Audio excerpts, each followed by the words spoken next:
Hello and welcome to another episode of Clark and Addison Born into the Ivy. I'm your host today, David Butler, here to discuss the past series with our Cubbies. It was a bad series with those damn Cincinnati Reds. That's all I got for that. We'll get to that a little bit more, but I don't got a whole lot more about that Red series. Remember, the best way to help grow the podcast is to listen to every episode, like the episode, share the episode with your friends, and if you haven't yet, make sure to subscribe so that you never miss an episode. Join our Facebook group at Clark and Addison Born into the Ivy and follow us on Instagram and Twitter at Clark and Addison Born into the Ivy. The Kyle Tucker injury news. He went down to Tampa to a guy that he is a little more or has had some success with. Man, I don't think that there's a whole lot more information as of right now for us with that. It's just I hope that they can figure it out. It's not looking great though, man. I don't know. Like, I know that we want him to play, but I can understand on a human level why he's not. This is a calf strain, man, and that could turn into something way worse. And I don't think any of us want that for him at all. Anybody who cares about just other people certainly wouldn't want that. It's possible Daniel Palencia joins the team somewhere at this point this week. Kyle Tucker, I think that's still a possibility for him, but I just don't know, man. Like, I'm not even gonna elaborate too much. Like, I don't think anybody knows. But I would say it's definitely trending towards. I don't think he plays the rest of the regular season at least, and that's like it kind of stinks to think that his possibly next at bat could be in the postseason and not have any in the regular season going forward, like before that. So, and that's best case scenario, I think. Maybe he plays in the weekend series. I don't know what to expect, man. Owen Casey looks like his season, like at least for the regular season, is probably in jeopardy. He's still having some issues with the concussion, symptoms from that, and definitely is struggling with all of that. And that's a shame. He he was playing well. He was playing really good defense, and that's something we could really use because, frankly, man, when with Seiya struggling so much and having some issues, health issues and whatnot, um, I mean, I, I kind of wish that they were playing Alcantara a little more because Willie Castro's played solid defense, better than I expected out in right field. I guess, but man, he struggles to hit right-handers, like struggles big time. It's kind of weird. Um, I don't know. Just a whole lot of I don't know here with the injury situation and that stuff. Um, the Reds series was a disaster. I went on Saturday, and um, it was a great time for my daughter. She had the time of her life being at her first Major League Baseball game, her first Cubs game. She tried mightily to get Ian Happ's attention.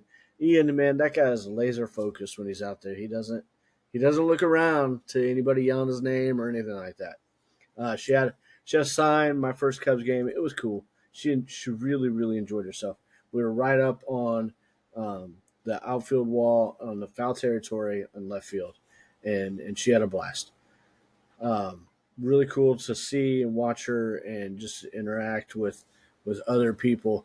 Um, and it was obvious that it was her first game. She just enjoyed herself, and that was cool for Saturday.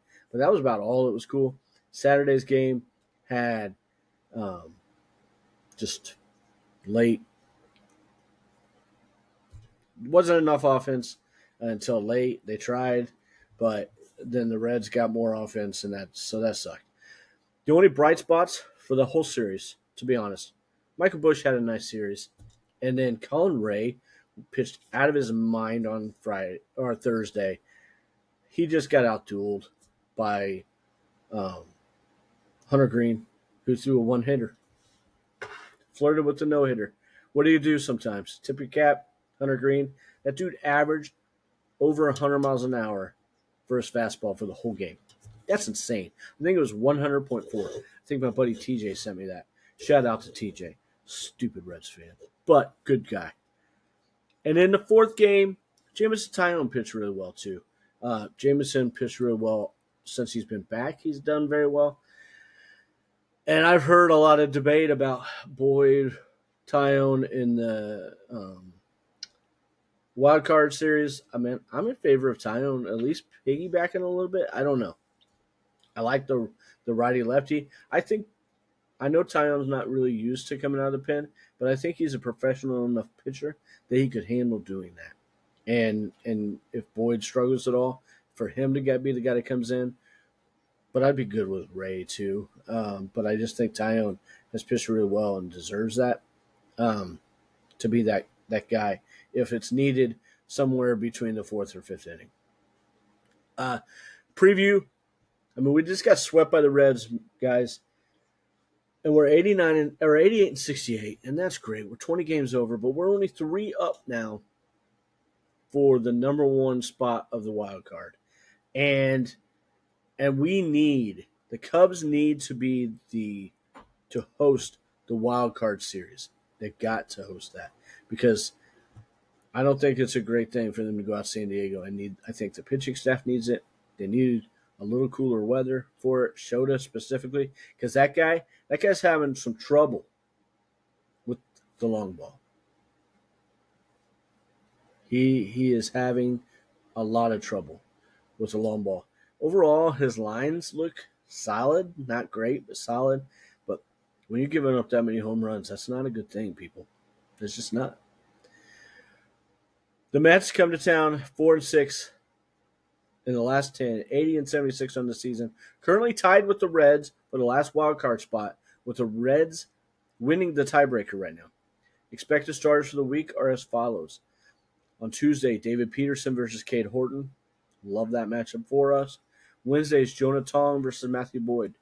Man, on paper that matchup looks great, but I don't know. And Thursday, same thing. Paper looks great. Brandon Sprout, I'm not sure. I apologize. Versus Shota Imanaga. The Mets are the 16th in the league with 4.5 runs per game while at home. The Mets are 19th in team ERA this season with a 4.16 ERA on the road. Wild card Cubs are up 3 on the Padres. I just talked about that. They need to go 4-2. If they can go 4-2, then it doesn't matter. They clinch and keep it in their own hands for these next 6 games.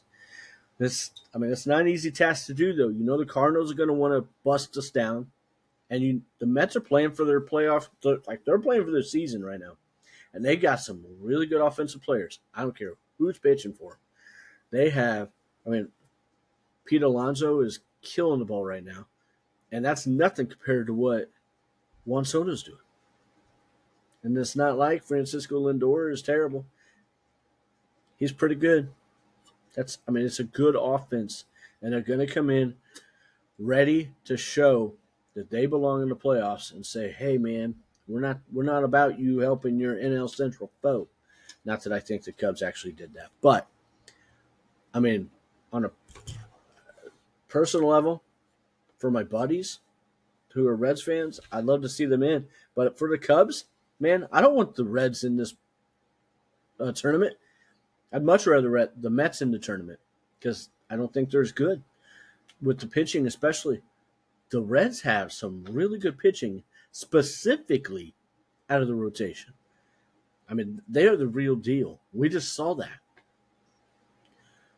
We had 2 games where we only allowed 1 run and lost both games in this last series. That is a really good pitching staff, and it's a team that nobody wants to face in the tournament. They're a scary team. Our hitters of the week this week were Michael Busch, easily. He had a 1.118 OPS with a WRC plus of 193. He had 3 home runs and 2 doubles for the week. Fantastic job from Michael. Not enough people on in front of him. He only had 4 RBIs. Pitchers of the week, I'm going to go with Jameson Taillon and Colin Ray. Cade Horton, man, I mean, he was great too. But he's been the pitcher. Like, I get it. We're not just trying to give out trophies here, but Taillon and Ray both pitched excellent this week. Taillon had 2 starts, 13 innings, great. I mean, absolutely great. He had like a 0.39 ERA. Fantastic. This offense has got to get going. Over the last, since August 1st, Pete Crow Armstrong has a 484 OPS.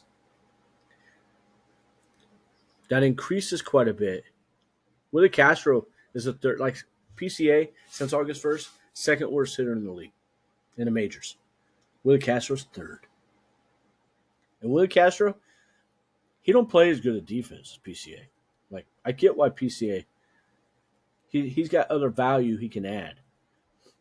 Castro's PCA is a whole lot better, but not like terrible. Like, he's better. He's like 550 OPS since September 1st. But he keeps showing signs, and then it doesn't push through. Seiya and PCA are the key, especially if Tucker doesn't come back. We've got to get better out of those guys. It's got to get better. I know this wasn't long, but there's not much to say, man, other than the Cubs have got to get some W's this week. If they go 3-3, then that forces the Padres to go 6-0. If we can just get 3 wins, forces the Padres to go 6-0, and then they win the tiebreaker, though, as of right now. And that's not good. So that's why I say 4-2. It's in our own hands. But 3-3 really forces them. I mean, even 2-4 does. They got to go 5-1 then. That's pretty hard. And they're playing the Brewers, by the way, boys and girls. They're playing the Brewers, and then they play the D-backs. It's not like they have an easy road ahead either. But, man, it sure be nice to get some momentum. Thank you for joining me. Don't forget to join our Facebook group at Clark and Addison Born Into the Ivy. And follow us on Instagram and Twitter at Clark and Addison Born Into the Ivy. Leave some comments about what you'd like to hear. However you subscribe to your podcast, please like and subscribe to Clark and Addison Born Into the Ivy so you don't miss out on any of our future episodes. Make sure you tell a friend about the podcast and come join us. Have a great day, and let's go Cubs.